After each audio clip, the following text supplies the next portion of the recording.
es El Popular en Radio, un encuentro semanal de información y análisis. Buenos días a todos y todas, esta es una nueva edición en CX40 Radio Fénix, un espacio de comunicación con los comunistas, los frente amplistas, los militantes sindicales y sociales. Y con todas las personas interesadas en la política y profundizar el proceso de cambios en nuestro país. Agradecemos todos los mensajes recibidos por mail, por teléfono y personalmente. Porque nadie te lo cuenta como nosotros. Esto es El Popular en Radio.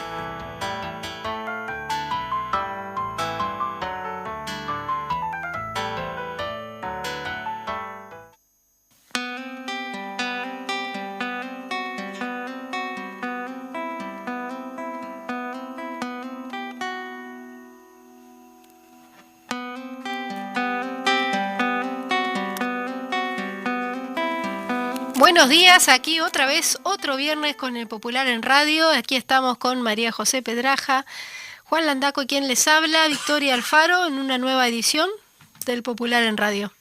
Buenos días a todas y todos. ¿Cómo estás, Vicky? Muy bien, por suerte. ¿Cómo estás, Juan? Muy bien, bien. Acá acompañándolas. Haciéndonos compañía. Exacto, hoy que como cada viernes vamos a comenzar con el editorial correspondiente a la edición del día de hoy del Semanario Popular, que vino bien cargadito con todo lo que está sucediendo en el Frente Amplio, lo que sucedió en el plenario, con una entrevista a Ricardo Ehrlich, el nuevo coordinador del Frente Amplio, y camino al Congreso y a las elecciones internas del Frente Amplio, ¿no? Es bueno aclarar porque hoy hay alguna confusión por ahí de que es el coordinador, no el presidente del FA. Exactamente, lo tuvimos en el Popular anterior, justamente ahí con una entrevista a Daniel Marsilia. Que exacto, eso es muy bueno aclarar. Es más, después de la editorial vamos a ir con una entrevista a Ehrlich.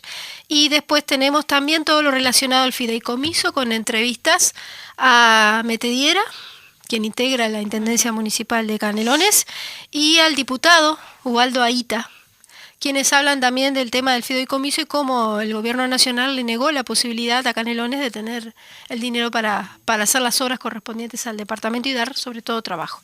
Comenzamos entonces con la editorial, que está titulada así: Las 800.000 firmas abonan la siembra. Este sábado se realizó el plenario nacional del Frente Amplio. El primero después de la obtención de casi 800.000 firmas para habilitar un referéndum contra 135 artículos de la Ley de Urgente Consideración. En el plenario se recibió un informe político sobre este hecho político central que cambió el escenario nacional y se resolvió con un amplio nivel de acuerdos una transición en la conducción del Frente Amplio hacia su Congreso y las elecciones. Es un plenario de ofensiva política, de posicionamiento fuerte ante la sociedad. Sin embargo, si lee El País y El Observador, se ve la televisión o se sigue las burbujas de debate en Twitter, parece que hubiera sido la antesala del infierno, un anticipo de la división, un desastre que augura un futuro de derrota y ostracismo. No es sorpresa, siempre fue así. Claro, después las firmas son sorpresivas, los paros son espontáneos y el aparato la única explicación de avances y saltos en calidad. El Frente Amplio no está en un camino de rosas. En realidad nunca los tuvo, ni lo estará. La lucha por la emancipación social y el Frente Amplio es o aspira a ser la expresión política del bloque histórico que la materialice disputándole la hegemonía al bloque del poder. Nunca fue, no es ni será un camino de rosas. El Frente Amplio perdió las elecciones y accedió al gobierno la fracción más conservadora de las clases dominantes. Se instaló un gobierno del gran capital, con un enorme peso del agronegocio y el capital financiero, que, por necesidades materiales de los intereses de clases que defiende, por demanda de los sectores sociales y políticos que conforman su base de apoyo y por convicción ideológica, está impulsando una restauración conservadora que incluye un ajuste neoliberal concentrando la riqueza y el poder. Eso que se hizo realidad con la LUC, el presupuesto de recorte en medio de la pandemia y la crisis, la política salarial y la gestión cotidiana del gobierno se mantiene en todos sus términos. La presión desembosada sobre los ediles de Canelones para impedir un fideicomiso que financiaba obras y traía más de 2.000 puestos de trabajo para el departamento es una muestra clara de los niveles a los que están dispuestos a llegar Luis Lacalle Pou, el herrerismo y los colorados en su versión sanguinetista o talvista sin Talvi. Otra muestra es la nueva entrevista con la televisión argentina de la calle Pou. El presidente festejó que gobernó sin aumentos de impuestos y ahorró 600 millones. La televisión argentina, tan fanáticamente neoliberal como él, se lo festejó. Increíble. Festeja que ahorró en medio de una crisis, de una de las crisis peores de la historia. Miente porque debió decir que en realidad aumentó impuestos y tarifas, y además omite decir que hay 100.000 pobres más, miles de desocupados, miles comiendo en ollas populares, miles borrándose de las mutualistas. Esas pequeñeces no merecen ser mencionadas. Siguen con el rostro impasible, haciendo como si tuvieran todo claro. El ejemplo más claro es el de la cara del inefable Isaac Alfi, Lito, para las y los íntimos, cuando anunció que sacaba el subsidio al supergas en medio de un invierno salvaje. Pero todo cambia cuando se menciona un número y una palabra: 800.000 firmas. Ahí pierden la compostura, dan likes desesperados, incluido el presidente, a noticias falsas de las redes con porcentajes enormes de no validación de firmas en la Corte Electoral. Ahí agreden, aunque se hagan hacer notar diciendo que no saben lo que se buscaron juntando las firmas contra la LUC, que el debate es el terreno que más le guste a Luis. Humildemente surge la pregunta, entonces, ¿por qué no lo da? Por eso, para hablar del Plenario Nacional del Frente Amplio, de la transición, del Congreso, de la autocrítica, de la síntesis política, de la nueva dirección y de las elecciones internas, hay que hablar de las firmas, en primerísimo lugar. Eso hace en 2 entrevistas este número. Ricardo Ehrlich, electo como amplio consenso como coordinador para este periodo en el Frente Amplio, y Daniel Marsiglia, responsable de unidad política del Partido Comunista del Uruguay. ¿Qué fue lo que más pesó en el Plenario Nacional del Frente Amplio? Las 800.000 firmas para habilitar un referéndum para derogar 135 artículos de la LUC. ¿Qué es lo que más pesa en las asambleas y debates de los comités de base del Frente Amplio hacia el Congreso de octubre? Las 800.000 firmas para habilitar un referéndum para derogar 135 artículos de la LUC. El Frente Amplio sigue siendo la primera fuerza política del Uruguay, porque es la más votada, la que tiene la bancada parlamentaria propia más grande, la que gobierna en 3 intendencias departamentales del peso de Montevideo, Canelones y Salto, la que tiene decenas de municipios, cientos de ediles y concejales, pero también porque su militancia, organizada en sus comités de base, recordó su poder para transformar la realidad en la segunda vuelta electoral de noviembre de 2019 y ahora en la recolección de firmas en medio de la pandemia. El Frente Amplio hizo autocrítica práctica, construyó unidad con las organizaciones sociales, en la militancia, en la lucha común, y también salió del debate autorreferencial al encuentro de nuestro pueblo, de sus dolores, sus sueños. El Frente Amplio se movilizó y se moviliza para apoyar las ollas populares, para rodear los conflictos, para apoyar el 1 de mayo y el 20 de mayo. Ehrlich es decano de Ciencias, ex intendente de Montevideo, ex ministro de Educación y Cultura, expresidente de programa del Frente Amplio, un lujo para cualquier fuerza política del Uruguay o de Marte. Conducirá la transición, incorporará una compañera para que la síntesis sea una calidad superior, no por obligación, por justicia. Ehrlich lo dice con meridiana claridad: las firmas abonan la siembra del Frente Amplio, las firmas le dan fuerza a la sociedad, y eso es bueno para una fuerza de izquierda. No nos dejemos trampear los ejes, no nos dejemos encandilar. Cuando nos pregunten qué es lo principal que estamos discutiendo las y los frenteamplistas, contestemos todas y todos a la una: las 800.000 firmas para habilitar un referéndum para derogar 135 artículos de la LUC. Eso, y cuánto vale la unidad del pueblo para transformar la realidad, y cómo le duele y le molesta al poder. Muy completito esto, ¿eh? Sí, muy completo el editorial y centrando los puntos, ¿no? sobre las CIES, en el sentido de por dónde viene la mano y qué es lo importante. Las 800.000 firmas, dice acá, que lo dijo además Ehrlich en la entrevista que le realizó Gabriel Mazarovich en el semanario. Ahora vamos a ir a la entrevista que le realizó Gabriel a Ehrlich, para el semanario.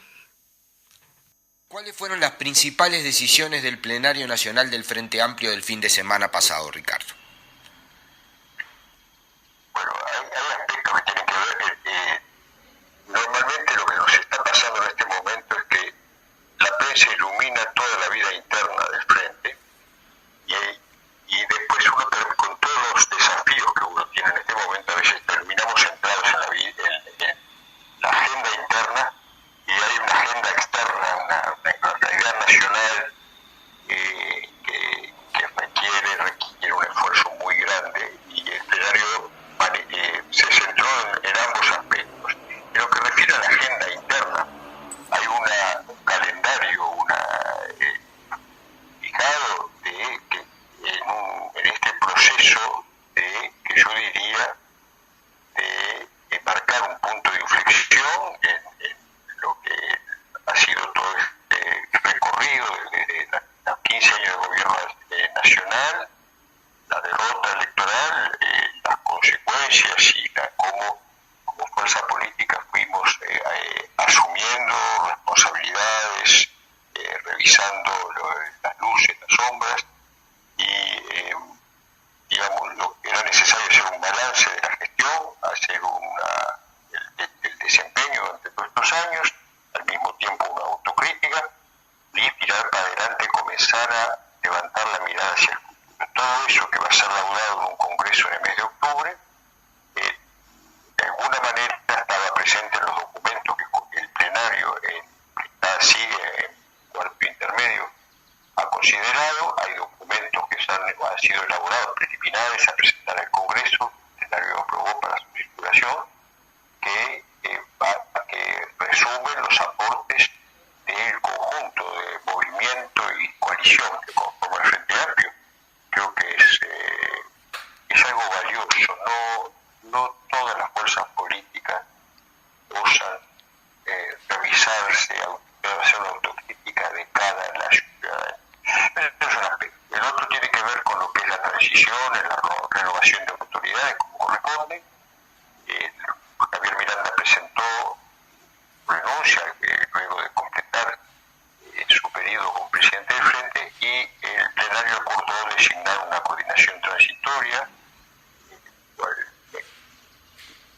Agradezco enormemente la confianza que han depositado en mí, designándome, y acordó también en la nueva instancia que va a tener lugar el 7 de agosto de continuación del plenario, de completar el equipo de coordinación transitoria con el nombre, con una compañera, lo que se va a resolver en estos próximos días, y una de las tareas que me encargó era coordinar las consultas necesarias para llegar a una propuesta al plenario. Eso es lo interno, ¿verdad? Y queda dentro de la agenda abierta varios temas mayores, temas políticos centrales que hacen la vida del país y que comprometen la vida del país durante un muy largo periodo, como es la ley de urgente consideración. Se abre el trabajo hacia el referéndum, lo cual implica fuerte compromiso de esta fuerza política al lado del movimiento social, del movimiento sindical, al lado de la gente. Y el otro tema es que se van a instalar poco a poco, a medida que va avanzando el programa, el proyecto de la coalición de gobierno, se empiezan a sentir una cantidad de problemas en todos los órdenes, que atraviesan todas las órdenes de la vida de la sociedad, y que tal vez el periodo de la pandemia de alguna manera disminuyó digamos, el tenor de las respuestas, y ahora están aflorando y además se están acelerando con una cantidad de iniciativas, algunas derivadas de la propia ley de urgente consideración, que hacen a temas económicos, salariales, temas mayores como lo es el puerto Montevideo, temas como tienen que ver la ley de colección. Bueno, hay una cantidad de temas en la agenda política nacional, y el Frente Amplio se debe de estar al lado de la gente, al lado de esos problemas, buscando las mejores soluciones, pensando en el país, pensando en la gente. Esa es un poco, esa es la materia del plenario, y la resolución finalmente lo que se laudó tiene que ver con, muy particularmente con el inicio de este periodo de transición y la designación de la coordinación por tiempo acotado, que va a implicar acompañar entonces esta agenda política importante, son pocos meses pero de mucho trabajo, y la agenda política interna que esperamos que con esa muy fuerte señal que dio la gente con la firma para el plebiscito, eso yo creo que es una señal muy fuerte para el gobierno, pero también fuerte para nosotros como Frente Amplio. Creo que puede marcar un punto de inflexión en el proceso que estábamos, que también hubo después de esa prodigiosa acumulación y la propia historia del Frente Amplio, los tiempos de gobierno con su desgaste. Yo creo que hemos verificado una disminución del respaldo, de la adhesión, y con una preocupación de los militantes en relación al Frente, y que yo creo que en este momento, con todo este proceso y ahora esta señal de las firmas, se inicia el proceso hacia lo que yo llamaría ese nuevo recorrido de acumulación al lado de la gente, de sumar para adquirir nuevamente esa fuerza transformadora al servicio del país. Eso me parece que es un resumen apretado. Ricardo, la segunda. ¿Qué implica para vos asumir la responsabilidad para la que fuiste convocado y electo? Javier, cuando tuve que decir unas palabras, no era el momento de hacer grandes discursos en el plenario, no en caso, y consultado para saber si se podía manejar mi nombre pocos días antes, cuando iba a hablar, y yo creo que en estas instancias prefiero hablar con el corazón y no hacer un curso un alegato político, y iba a empezar con esa fórmula de agradecimiento del honor, y me lancé y me frené y se lo dije a los compañeros y compañeras presentes. Iba a decir que agradecía el honor, y en realidad lo que agradezco es la confianza, que me conmueve, que me obliga al mayor esfuerzo para estar a la altura. Pero el honor, yo creo que para una mujer, un hombre que han elegido el camino de la militancia como opción de vida, el mayor honor es el de ser un simple militante. Yo creo que con esto estoy respondiendo a la pregunta. Tú más o menos en la primera ya lo respondiste, pero te hago la tercera por las dudas, en el sentido de que quieras ampliar alguna de las cosas. Tú te referías específicamente justamente a que hay como una agenda interna y externa, decías tú.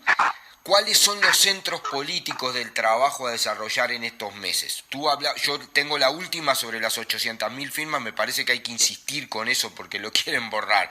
Pero acá tenemos ahora discutiendo directamente en el Parlamento, por ejemplo, el tema rendición de cuentas y la situación del fideicomiso de Canelones, ¿no? La agenda es intensa.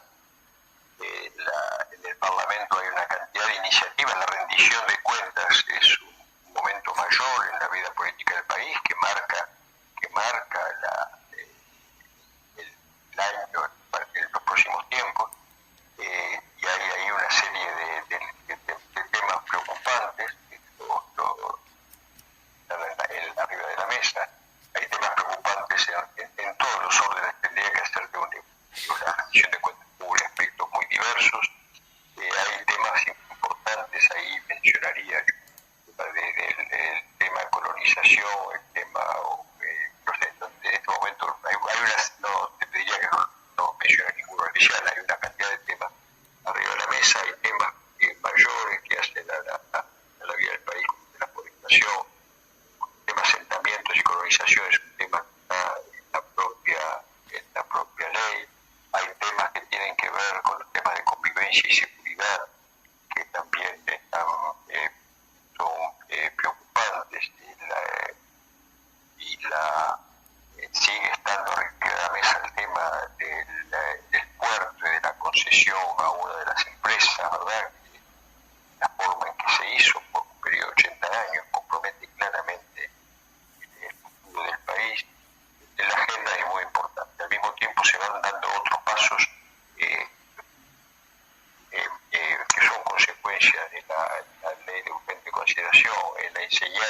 lo que tiene que ver con todo el impacto de la reestructura que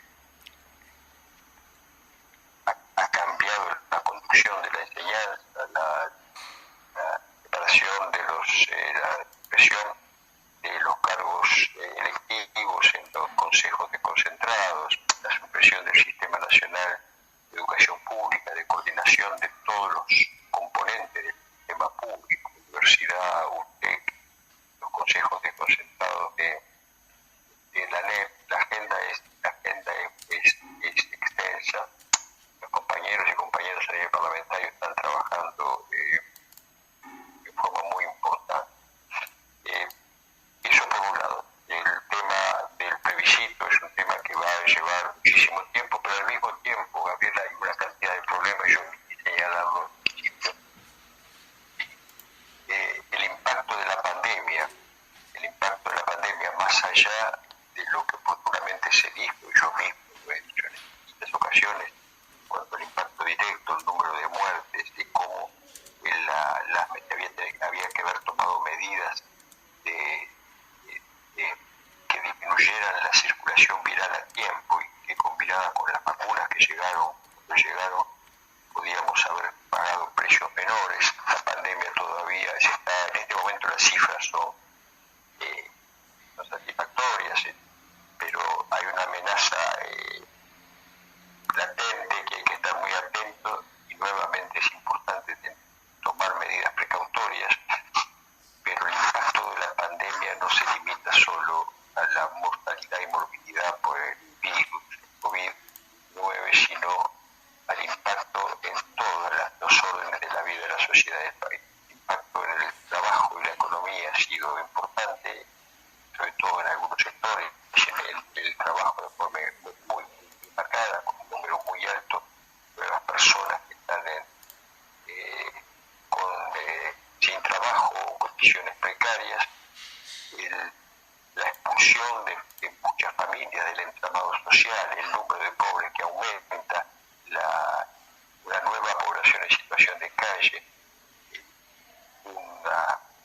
yo llamaría un desgarro del tejido social. Todo eso cuesta muchísimo poder preparar, producir, lleva mucho más tiempo del tiempo que se produce, y en ese contexto las políticas sociales, en particular todo lo que depende del Ministerio de Desarrollo Social, está en un franco retroceso. Ahí hay una agenda muy importante al lado de la gente, al lado de los trabajadores. Hay una agenda muy importante en todo lo que tiene que ver con la salud, el impacto en la salud de manera general, en lo que fue la no priorización de la cantidad de situaciones y enfermedades que requieren intervención, diagnóstico, intervención temprana, prevención oncológica, cardiovasculares y otras, lo vamos a ir pagando luego. En fin, en ese contexto, el hecho de haber, en la última interpelación, donde de forma conjunta la ministra de Economía y Finanzas y el ministro de Salud Pública, las cifras, después se pusieron arriba de la mesa de los ahorros que se hicieron en el país en este momento, en tiempos de pandemia, contrastan con lo que pasó en el mundo, donde se hizo el mayor esfuerzo país, es decir, esfuerzo presupuestal, para mitigar el impacto de la pandemia, y con sabiduría, porque lo que se invierte en mitigar el impacto, digo bien, invierte, aumentando el esfuerzo país en recursos, es ahorro para el futuro, lo vamos a ir pagando luego. En un contexto donde la situación financiera del país que asumió, cuando asumió el gobierno actual, lo permitía tomar iniciativas y compromisos financieros digamos, en excelentes condiciones, que ya estaba todo, que estaba pronto, que estaban en reserva, que estaban a la espera para situaciones como esta, por ejemplo. Ricardo, ya la última para dejarte, tú lo dijiste, creo que lo dijiste también en el propio plenario, lo reiterabas en esta nota, el Frente lo dijo también, las 800.000 firmas no resuelven todo, pero significan una cosa que impacta sobre toda la realidad, cambia la situación política en general, lo dice hasta Botinelli. ¿Cómo valorás vos eso hacia el futuro? Mira, lo primero que nos cambia todo a nosotros, a personas, porque nos muestra que no estamos solos, que hay una población alerta, preocupada, que expresa, no es poco ese número de firmas, considerando lo que ha sido la historia de este tipo de mecanismos, de este mecanismo definido en la Constitución. Es una cifra récord. Creo que es una señal que nos da confianza a nosotros mismos, más allá de la propia fuerza política. Yo creo que le da fuerza a la sociedad. Y una fuerza política que izquierda se nutre de su sociedad, con la que tiene que estar profundamente arraigado. Y yo creo que eso nos hace bien. También hace bien a este periodo que podemos definir como periodo de siembra en el Frente Amplio. Siempre requiere una actitud generosa, una actitud paciente y de confianza en el futuro, en lo que va a hacer, en lo que va a hacer. Y yo creo que las 800.000 firmas de alguna manera, viendo con esta imagen de siembra, abonan la tierra en estos tiempos. Y van a ser tiempos de surgimiento y fortalecimiento. Ya está pasando de nuevas camadas de mujeres y hombres dirigentes, de nuevas camadas de mujeres y hombres que impulsen, que tomen el protagonismo en las distintas instancias de nuestra fuerza política, en un proceso que se está dando, que siempre requiere eso, requiere esa paciencia, generosidad y confianza del sembrador. Muchísimas gracias, Ricardo. Gracias a ti, Gabriel. Hasta pronto. Era la entrevista entonces a Ehrlich, Ricardo Ehrlich, el actual coordinador del Frente Amplio, hasta tanto el Congreso y el Frente Amplio decidan un nuevo presidente. Vamos ahora entonces a la pausa, y a la vuelta vamos a hablar de derechos humanos, ni más ni menos, con el abogado Pablo Chargoña. Vendremos a la vuelta con él. Nos vemos en un ratito. Está escuchando bien CX40 Radio Fénix. De lunes a viernes a las 16 horas, Francamente, con Rubén Sánchez. Un programa para gente que piensa. Fénix 1330 AM.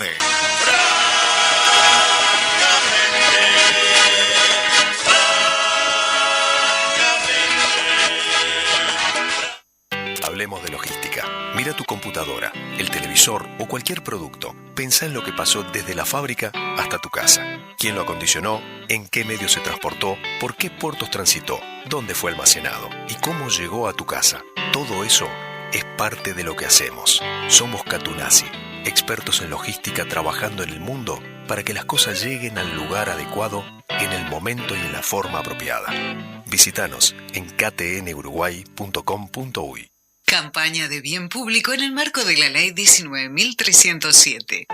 Gracias al trabajo de nuestros vacunadores, en Uruguay cada día se vacunan en promedio el 1% de la población. Por eso hoy, Uruguay está entre los países con más vacunados del mundo. 8 de cada 10 uruguayos mayores de 12 años ya están en proceso de vacunación y 6 de cada 10 ya tienen las 2 dosis. Gracias a este logro, comenzaron a disminuir los casos activos y los enfermos graves. Pero tenemos que sostener la vacunación y los cuidados personales para no retroceder. Necesitamos que todos los uruguayos no vacunados se agenden ahora para conseguir una protección segura. Si no lo hacen, el virus seguirá circulando y la pandemia seguirá perjudicando a muchos uruguayos. Agendate ahora mismo por WhatsApp, en la app, por teléfono o en la web y ponele el brazo a la pandemia.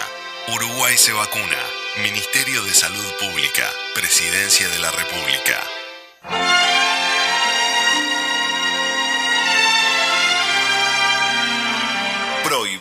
para nostálgicos. Vivencias y recuerdos de los barrios montevideanos. Acontecimientos del sentir popular y el convivir ciudadano. Domingos, 22 horas. Conduce Ángel Luis Grene.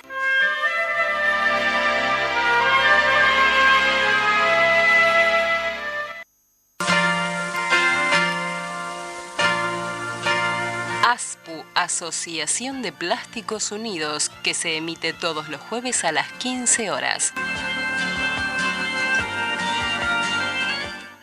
Con motivo de la transmisión del fútbol el viernes, el programa Francamente no se emitirá, por lo que agradecemos a su conductor el espacio cedido.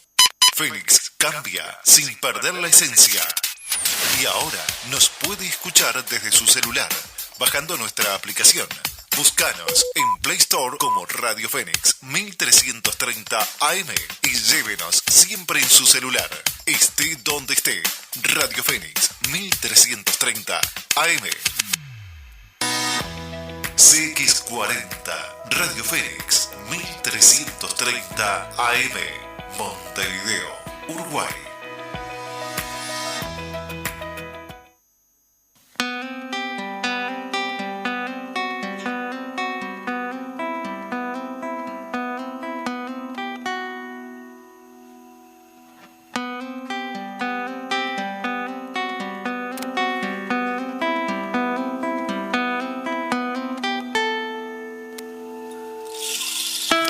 Aquí estamos nuevamente con el Popular en Radio, con María José Pedraja y Juan Landaco. Acabamos de escuchar a Ricardo Ehrlich, coordinador del Frente Amplio.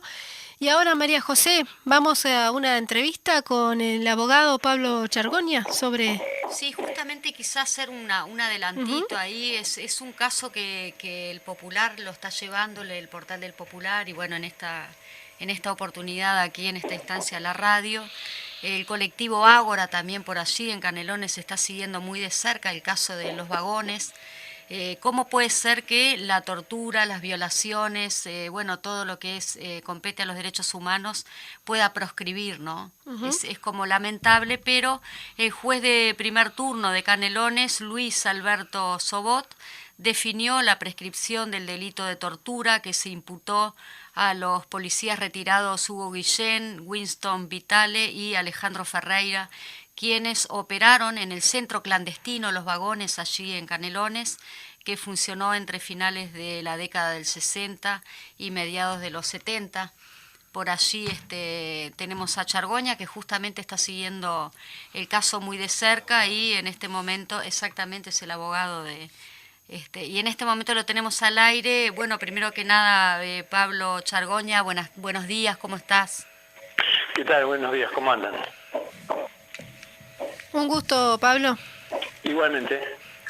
Y bueno, efectivamente, estamos en la pelea. La resolución del juez de Canelones nos sorprendió por varias razones, pero yo quiero empezar por una cuestión tal vez más básica, pero que no hay que dejar de decirla. En este caso que se ventila en el juzgado de Canelones bajo las normas del nuevo Código de Proceso Penal, se trata de un caso de graves violaciones a los derechos humanos. No es un delito cualquiera, son delitos cometidos por agentes del Estado conformando parte de un plan criminal. La tortura que sufrieron los vecinos de Canelones fue metódica, sistemática, no el episodio aislado de un policía o un militar descabellado, sino una práctica política. Concretamente se analizan en este juicio la tortura en Los Vagones, que era una dependencia de la policía de Canelones, en el Parque Artigas de la ciudad, en la que en los años 75 y 76 decenas, sobre todo de militantes del Partido Comunista, de la UJC y sindicalistas del frigorífico Canelones, por haberse opuesto a la dictadura y tener actividad política contra la dictadura, terminaron colgados de plantón, con golpes y soportando un trato inhumano, cruel y degradante. es un tema de esta envergadura y de esta importancia. Está muy bien que hagas esa introducción justamente porque para explicarles justamente a los oyentes porque no tienen por qué saber, ¿no?, el caso de los vagones. Exactamente, eso es lo que ocurría. Estoy hablando de decenas de hombres y mujeres. Recuerdo, por ejemplo, el testimonio de una maestra cuyo delito, entre comillas, era participar de las misiones pedagógicas de Julio Castro y del maestro Soler, porque creía firmemente en que a través de la alfabetización del pueblo se podía obtener una sociedad mejor. Y terminan colgados, abusados, con tortura psicológica además, porque le decían, por ejemplo, a esta mujer, estos policías que fueron acusados, que sus hijos estaban ahí, que le iban a hacer lo mismo. Esa era la práctica en ese lugar. Hoy actualmente no son 3 los imputados, sino 2, porque uno de ellos se autoeliminó. Y la otra cosa que tengo que decir, que respecto a los imputados, que lo que el juez declara no es ni el sobreseimiento ni la absolución. Hay sobreseimiento cuando el fiscal dice no tengo pruebas. Hay absolución cuando después del juicio se prueba que alguien no se puede probar la culpabilidad de alguien y que es absolutamente inocente. En este caso no estamos en esa situación, sino que hay una acusación con prueba suficiente, que son la voz de las personas que fueron torturadas, que las recolectó el fiscal Percivale.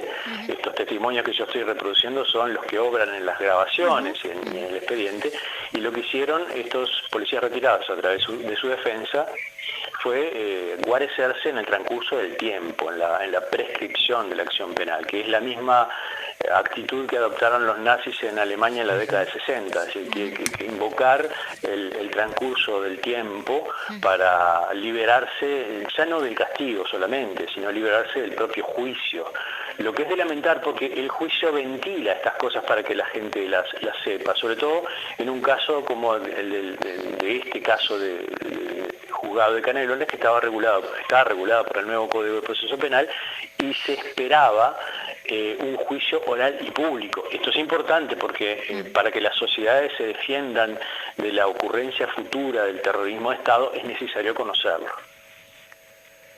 Exactamente, sabemos que actualmente inclusive dos personas, Blanca Falero y Ricardo Echeverri, también reciben amenazas del familiar justamente de uno de los imputados, de Guillén. Sí, es la circunstancia que se da en ciudades del interior donde víctimas y victimarios comparten un mismo espacio e incluso explican en gran medida, además de otros factores, por qué es tan difícil a veces llevar adelante esto que Ágora y la Secretaría de Derechos Humanos de la Intendencia de Canelones en su momento realizaron, que conjugar la memoria de todos ellos y terminar entonces planteando la necesidad de señalar a los autores y a los responsables. Efectivamente hubo amenazas, intervino la Fiscalía, esas amenazas se frenaron a partir de ciertas decisiones judiciales que finalmente ampararon a los denunciantes, pero estamos en una situación de revictimización, porque además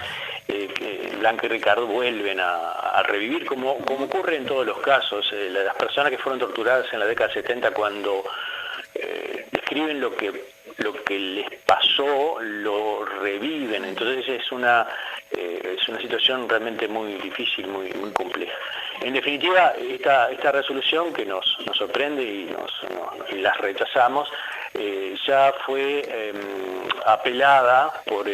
recurrida y apelada por el fiscal especializado en crímenes de lesa humanidad.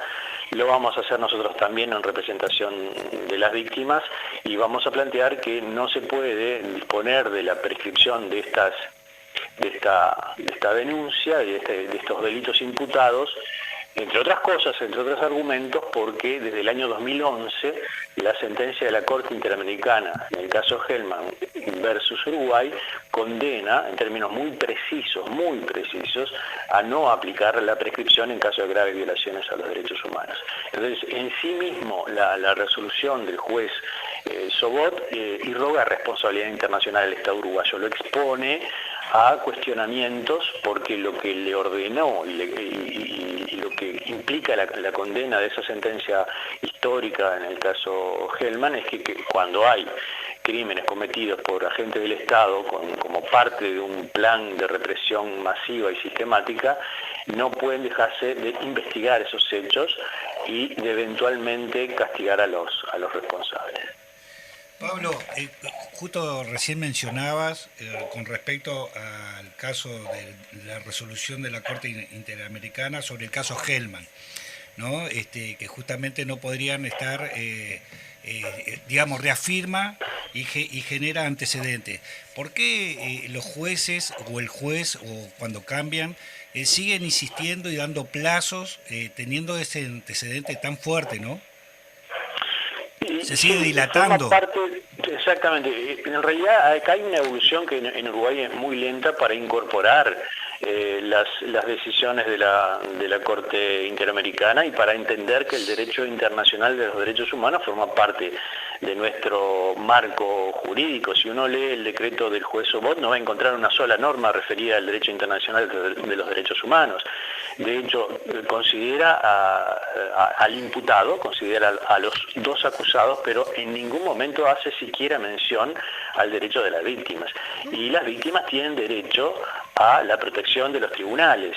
Entonces, realmente sí está costando en la justicia uruguaya la incorporación de estos conceptos, de estos enfoques, de estas formas de pensar, aunque también hay algunos tribunales de apelación en lo penal que en ese sentido tienen una postura bien avanzada. Señala, por ejemplo, el Tribunal de Apelaciones en lo Penal de primer turno, que está integrada por Graciela Gatti, Alberto Reyes y Torres, que señalan esto que yo estoy diciendo, digamos, que no es una elaboración peregrina, sino que algunos tribunales sí lo consideran.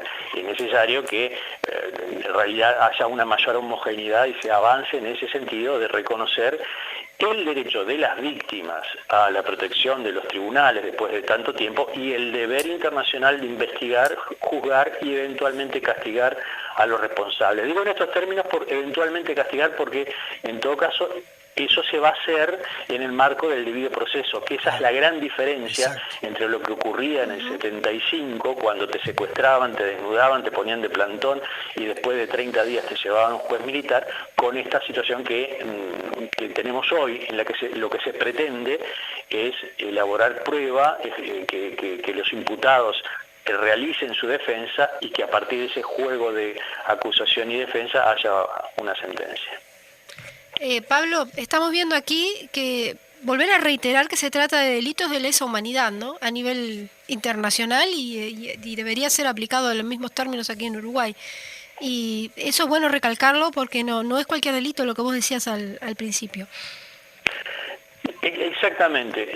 Hay una diferencia cuando el crimen se comete por un individuo, inclusive por una asociación para delinquir, que puede ser muy grave y muy dañosa, y una diferencia importante cuando se lo hace en el marco de la represión generalizada y sistemática dirigida contra personas que son consideradas opositores al régimen cuando es una política de Estado. Esto lo ha dicho también la Corte Interamericana en muchas sentencias. Recuerdo el caso es muy mencionado en ámbitos de defensa de los derechos humanos, el caso Almonacid versus Chile, en donde se establece que la diferencia que hay entre el delito cometido por un individuo o incluso por un conjunto de individuos con el delito cometido por agentes del Estado como parte del aparato estatal contra opositores de la sociedad civil en un régimen en que la tortura, como denunciaba Selman Michelini, siempre lo recuerdo, la denuncia de Michelini en 1974 en el Tribunal Russell de Roma, decía, la tortura es una política de Estado. Cuando la tortura es una política de Estado, tiene una naturaleza distinta a la del crimen de lesa humanidad, precisamente, y una consecuencia inevitable. No se puede amnistiar, no se puede indultar y no se puede aplicar las normas de prescripción del derecho penal ordinario. Y bueno, todas estas cosas no las ha advertido el juez Sobot y tendrá que, si no revoca su decisión, un tribunal de apelaciones en lo penal analizarlas y revocar esta decisión. ¿Hay algún otros pasos después de ese que van a hacer ustedes ahora? Y el paso fundamental es este que estoy diciendo, la impugnación y el recurso. La Fiscalía, como digo, lo ha hecho. La Fiscalía es parte en el proceso. Las víctimas no, porque en el nuevo Código de Proceso Penal tienen un rol importante, pero no han sido, no tienen el estatus de querellante o de parte como hay en otros procesos, pero sí tienen atribuciones para recurrir decisiones del juez, las víctimas me refiero, cuando les afectan especialmente. Y está claro que esta decisión del juez de extinción del delito y de clausura del proceso afecta muy especialmente a Ricardo, a Blanca, a todos los compañeros que estuvieron ahí, que hace tanto tiempo que están esperando algo de justicia. Esto sin duda que va a llevar, no sé, Vicky, si querías preguntar. Bueno, no, pensé que Victoria Alfaro te quería hacer otra consultita, pero que sin duda esto va a llevar mucho tiempo, lamentablemente. Por eso a uno le parece raro, ¿no?, que algo así, tratándose los derechos humanos, prescriba, pero bueno, lamentablemente vamos a seguir en comunicación contigo, Pablo Chargoña, para ver cómo sigue este proceso, ¿no? Y en principio te estamos agradeciendo, por supuesto, de haber estado con nosotros aquí. Yo a la orden absolutamente, va a llevar tiempo, esto es así, las luchas por definiciones de estas cuestiones tienen sus momentos de avance, de retroceso, a veces uno flaquea, pero forma parte de la lucha contra la impunidad del terrorismo de Estado. Termino simplemente pensando en el mensaje que la nieta de Ricardo y de Blanca les envió. Lo íbamos a mencionar justamente, sí. Yo creo que terminamos con eso como forma de estimular para una lucha que tiene más brazos, porque es una lucha colectiva.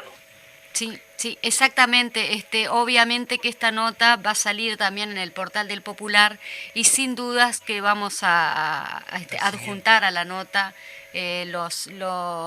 justamente el pensamiento que les hizo la nieta tanto a Blanquita Falero como a Ricardo Echeverri.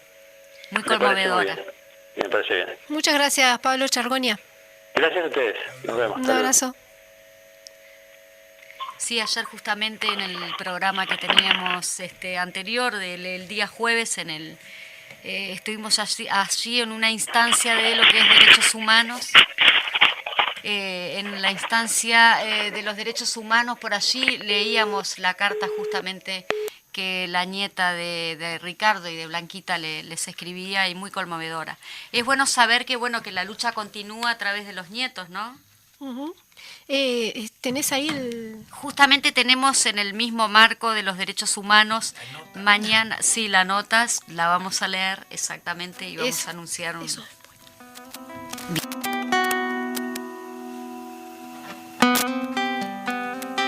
Aquí nos adjunta Ricardo justamente los dos mensajes de los nietos que nos dicen: dolidos es poco, está claro decir, pero va a llegar con ustedes cansados ya de tanto golpe que la vida dio, pero siempre en la lucha, sin rendirse ahí al pie del cañón.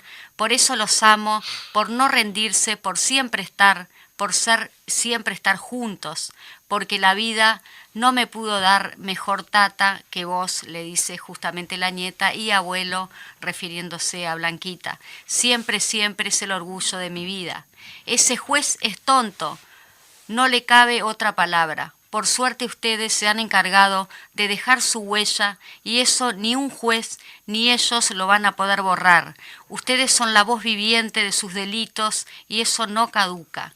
Y el día que ustedes no puedan salir con su voz a defenderlo, como hicieron de personitas con memorias que nunca van a descansar para buscar justicia y que se haga memoria. Nosotros, sus nietos, su memoria, y nadie nos va a callar. Los amamos. Somos los nietos de lo que no pudiste desaparecer y que hoy no vas a callar. Excelente, muy emotivo además. Muy emotivo, sí, justamente. Hace un resumen claro de lo que es y por qué cada año los 20 de mayo cada vez crecen más, ¿no? Y vemos más juventud y nuevas generaciones pidiendo memoria, verdad y justicia. También quería recordar una nota que publicamos ayer también, exactamente sobre derechos humanos de William Bordachar, que también, hablando de un caso similar, no de los vagones, pero sí en 33. Él recordaba que hoy la impunidad tembló, lo escribió en su muro de Facebook, donde dice: estuvo recorriendo las instalaciones del batallón de infantería número 10 en 33. Allí donde junto a otras y otros adolescentes entre 13 y 17 años fueron torturados durante la dictadura. Escuchen bien, entre 13 y 17 años. Sí. Él relató así la visita, muy fuerte para él, ¿no? Acá estoy, acostado en casa después de un cansador viaje a la ciudad donde nací, 33. Pero no fue un viaje cualquiera, no fue un viaje de paseo, de trabajo, nada de eso, fue un viaje especial. Después de 49 años entré a las instalaciones del batallón de infantería número 10, a ese lugar donde hace 49 años éramos sometidos a salvajes torturas por parte de integrantes del ejército. Éramos gurises y gurisas de entre 13 y 20 años, que fuimos detenidos por creer que un mundo mejor era y es posible.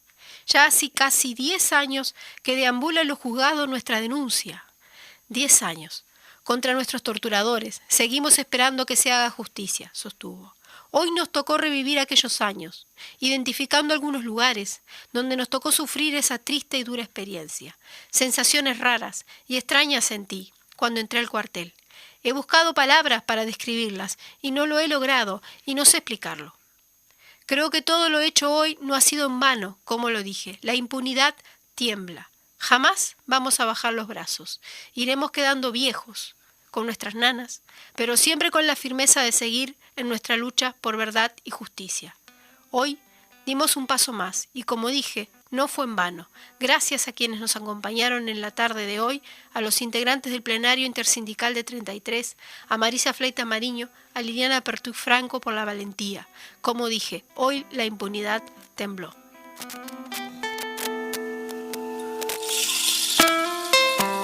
Bueno, eran aquí las expresiones de Bardechar, que estuvo en 33, reviviendo momentos, era lo que decía recién Chargoña, cómo revivir estos momentos, el dolor que deben sentir estas personas y al mismo tiempo el orgullo de lo que han dejado, ¿no? De esa experiencia de lucha y resistencia hasta el día de hoy y a futuro. Recordarlo justamente allí en donde se encuentran los vagones, hay un sitio de la memoria que los familiares, construyeron ahí. Ver de qué forma también eso se puede transformar para recordarlo y para nunca más terrorismo de Estado. Y por eso también está el Museo de la Memoria, exactamente es para eso. Y también recordar que ayer estuvieron también representantes de la Comisión de Derechos Humanos del Partido Comunista junto a Juan Castillo y a Lile Caruso, esposa de Álvaro Balbi. Ayer estuvieron fuera del regimiento de Coraceros, conmemorando y colocando el tema de la placa. Y mañana, sábado, a las 15 horas, en la plaza Álvaro Balbi, en Lezica, se hace también el homenaje a las 15 horas, donde estarán de la juventud. Sí, por allí va a ser justamente mañana 31 de julio a las 15 horas y van a estar los oradores, va a estar representada la UJC, Laura Boiani, Carlos Tuzó y también va a hablar Óscar Andrade. Va a ser la actividad se va a realizar en la Plaza Álvaro Balbi, Luis Morandi y Lezica. Exactamente, y desde la Plaza 1 de Mayo a las 14 horas va a salir Locomoción, que te lleva y te trae, para los que quieran participar de esa conmemoración. Eso está muy bueno, porque además, cuanto más participemos, mejor. Por ahí. Estamos hablando de que se cumple justamente 46 años del asesinato de Álvaro Balbi.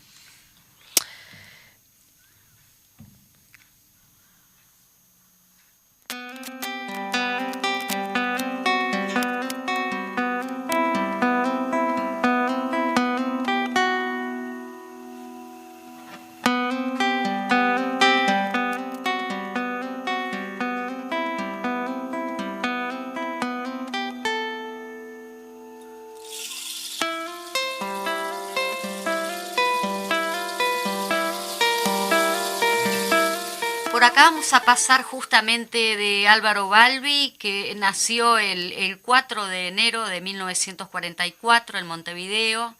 Era casado, tenía 4 hijos, era militante del Partido Comunista del Uruguay. Lo detuvieron el 29 del 7 del 75 en una vivienda ubicada en la calle Cannstatt, número 3058, apartamento 14, a las 18 horas.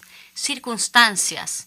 Es detenido cuanto participaba de una reunión de la dirección del Regional 3, Paso Molino, La Teja, Cerro, Barra de Santa Lucía, Interbalnearia hasta Libertad del Partido Comunista.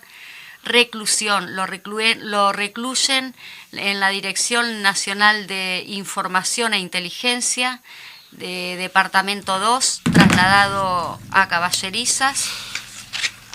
El testimonio de Lile Caruso, que es esposa, esposa, nos pone por aquí Lile Caruso: todos los detenidos fueron conducidos al local de la Dirección Nacional de Información e Inteligencia de la calle Maldonado 1121.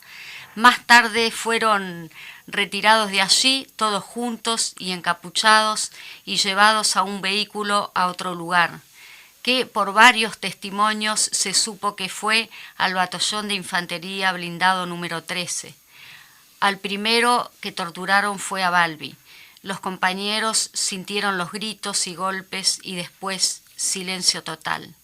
Momentos después los trasladaron a todos nuevamente al Departamento 2 por separados para que no se dieran cuenta de que faltaba Balbi. Fecha de muerte el 31/7 del 75.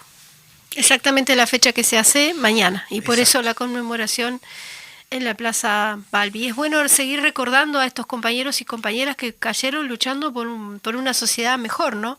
Como contaba Chargoña hoy, como la maestra que simplemente quería participar de una misión pedagógica realizada ni más ni menos por Julio Castro, que en el año 2011 fueron encontrados sus huesos en el batallón, todavía el zapatito salía de la tierra, y por Miguel Soler, que falleció hace poco tiempo también, otro de los paladines de la educación pública y de la educación que tiene que llegar a donde debe llegar. Sí, a veces también hay que recordar en cuanto a esta situación tan duele mucho, ¿no?, hablar de estas cosas, pero también hay que recordar y homenajear a los familiares, en el caso de Ricardo y Blanquita, que los conocemos, obviamente hemos tenido trato, de cómo los familiares llevaron adelante la familia, los hijos, y bueno, culpables por defender una sociedad más justa, ¿no? Exactamente, no era nada más que eso. Nos estamos entonces despidiendo, hemos cerrado el día de hoy con estos testimonios y la intervención de Pablo Chargoña. Esperemos que se siga haciendo justicia en este país, por verdad, memoria y justicia. Seguiremos aquí en la lucha con Juan Landaco y María José Pedraje, quien les habla, Victoria Alfaro. Nos vemos la semana que viene. Y resistiremos a través de los micrófonos siempre que sea necesario. Mañana, no se olviden, 15 horas, Plaza Álvaro Balbi. Sale locomoción de la Plaza 1 de Mayo, 14 horas. Los esperamos.